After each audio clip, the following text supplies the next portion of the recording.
We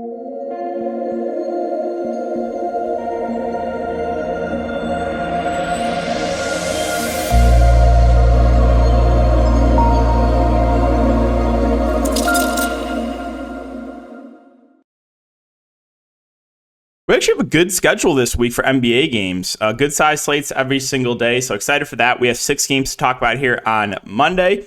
My name is DK, and I do make content for Draftkings Prize Picks. If you guys are looking for more in-depth content, you can check out my Patreon. That is linked down below, and the sponsor is Prize Picks. Again, if you're not familiar, it's a player prop site. I'll have a video up after this talking about a couple player props I like, but you build 2, 3, 4, 5, up to 6 player props, can win up to 25 extra money. A lot of different sports, all listed at the top. So if you guys want to give it a try, use the code DKDFS for 100% match up to $100.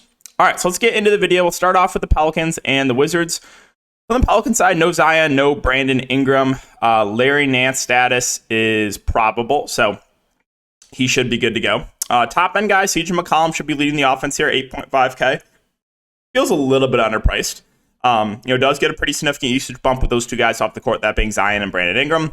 So like CJ, also like the matchup for him. JV with Larry Nance back, his minutes are a little bit more in question. Now, he can still play like over 30 minutes, but there's also a chance that he plays like 22, 23 minutes with Larry Nance back in the rotation and healthy. So that's a risk with JV. I'd say more of just a tournament play because no guarantee in the minutes.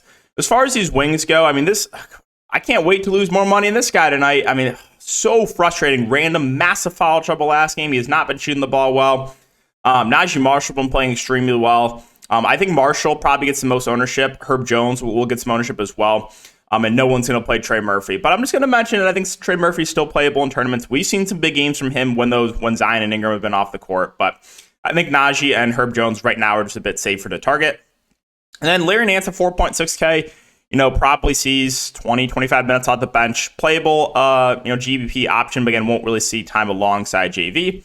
Alvarado, 4-5. The price has come up. I still think he's probably seeing low to mid-20s minutes, which makes him playable, but we're not going to see the same minutes we saw last game with CJ McCollum back.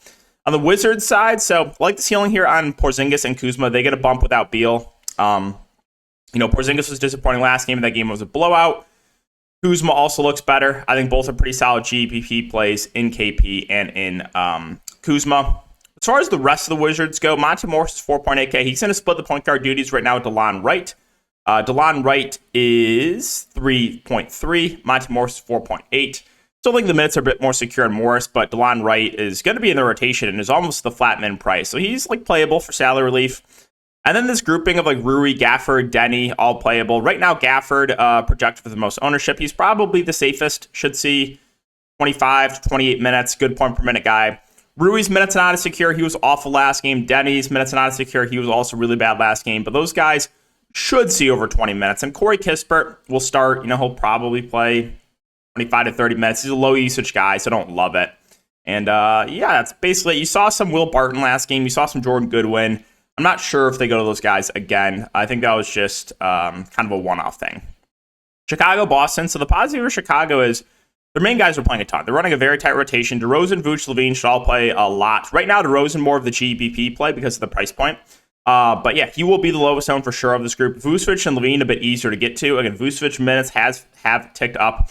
And LaVine will probably be the most popular because he's got shooting guard small forward eligibility in 62 and 50 fantasy points over the last 2 games. But like Vooch, like LaVine, like DeRozan, all three should play a ton. I think LaVine probably the easiest to get to, then Vooch, then DeRozan, but DeRozan should be the lowest owned of the group. Pat Williams shot awful last game. He shot 2 of 10, still went for 15 fancy points.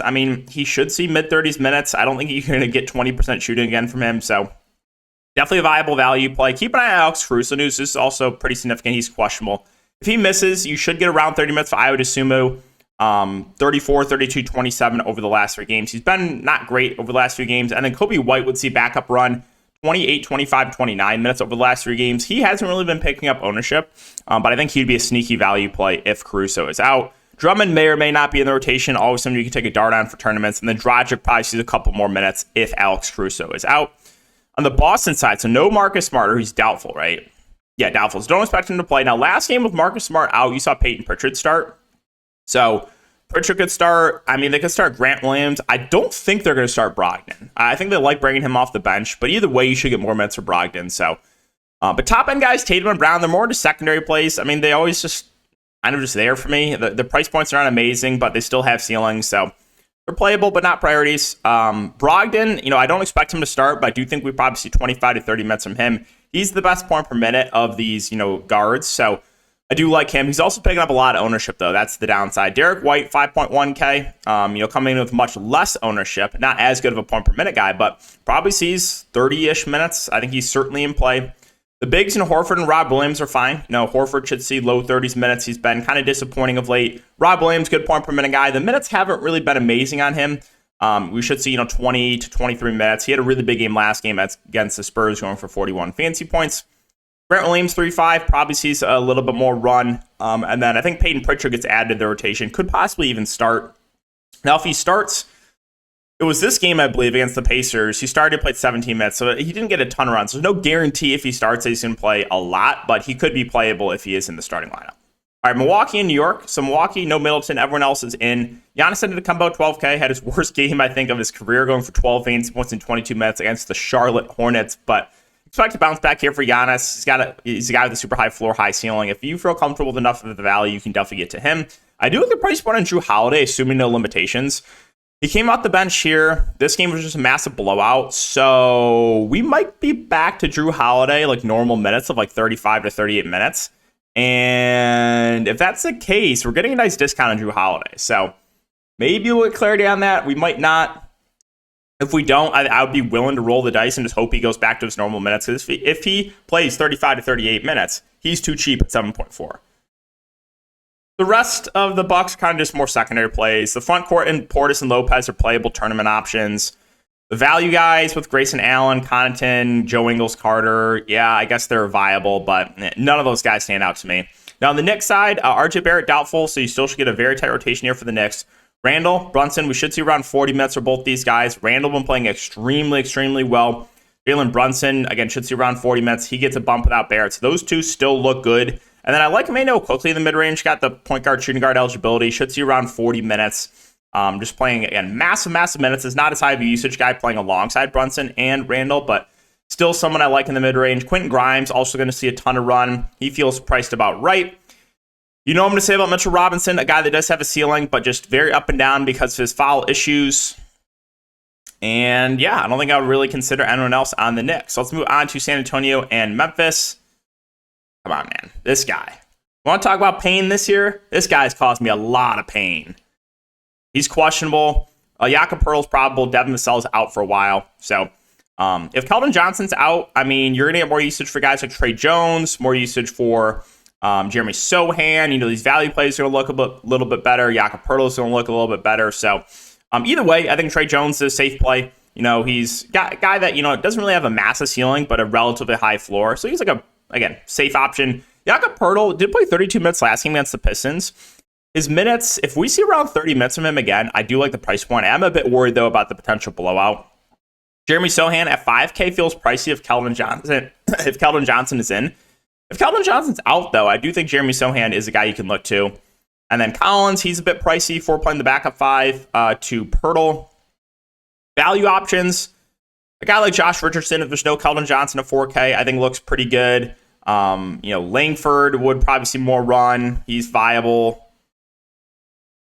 Maybe Bates, Diop, McDermott become playable, but I don't like seeing the Spurs team ever on a slate. It's just not a fun team to talk about. If Keldon Johnson's in, downgrade the value, and then Keldon Johnson himself would be playable. But every time I play this guy, he either can't shoot or he gets injured. So on the Memphis side, John Morant, Steven Adams, Brandon Clark status up in the air. We're not sure. If they're all out again, I think it's a pretty easy team to talk about. Tyus Jones would be probably one of the best values on the board at 4.9. Triple J, Bane get a usage bump. They would both look really good. They both smashed last game. Dylan Brooks would look a little bit better. Xavier Tillman started the 5. He'd become one of the better values on the board. So this whole Memphis team would look really good if the same guys are out. You saw some backup 5 run for Santi Aldama. He would even be playable. So, yeah, there would be a lot to like here for Memphis if those guys are out.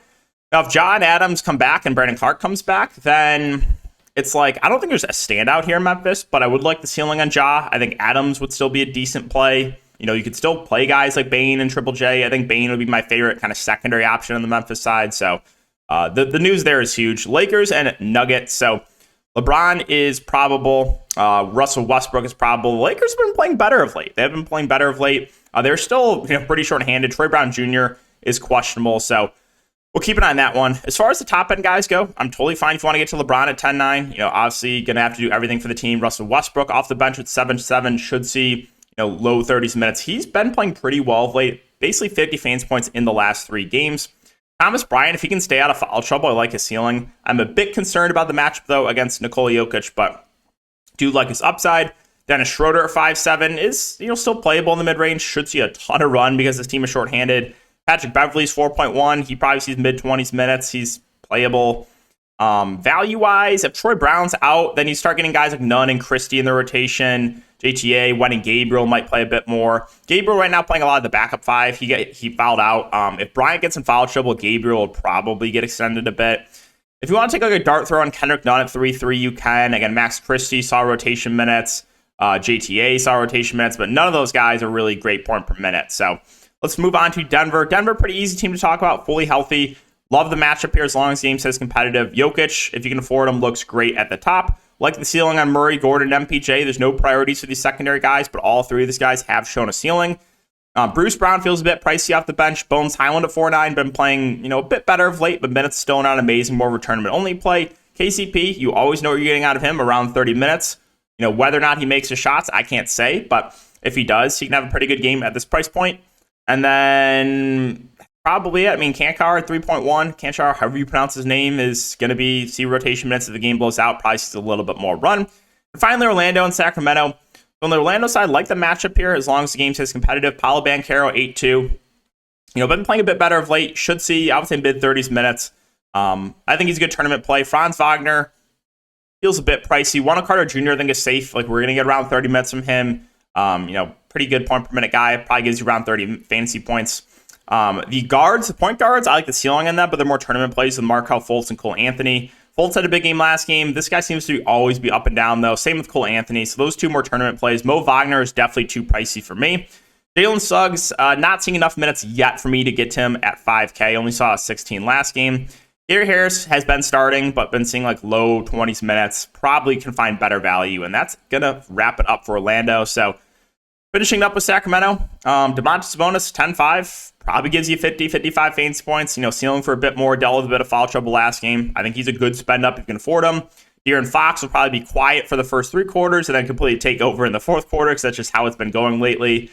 The wings, Herter, Barnes, Keegan Murray, all playable. I think I like the ceiling the most on Kevin Herter. Been playing pretty solid minutes. Should lose a little bit of run, though, with Malik Monk back. Malik Monk himself, has been a little bit quiet of late, missed last game, but we know he's a guy that, when he gets it going, he has a ceiling. So I do like his upside in tournaments. And then that's probably it. I don't think I'm going to get to Trey Lyles or Davion Mitchell. So that's going to wrap it up for the video, guys. Again, keep an eye on the channel. I'm going to have a video up talking about a couple player props I like on Prize Picks after this. So good luck. Again, make sure to like, subscribe, hit the notification bell if you enjoy, and I'll see you all in the next one.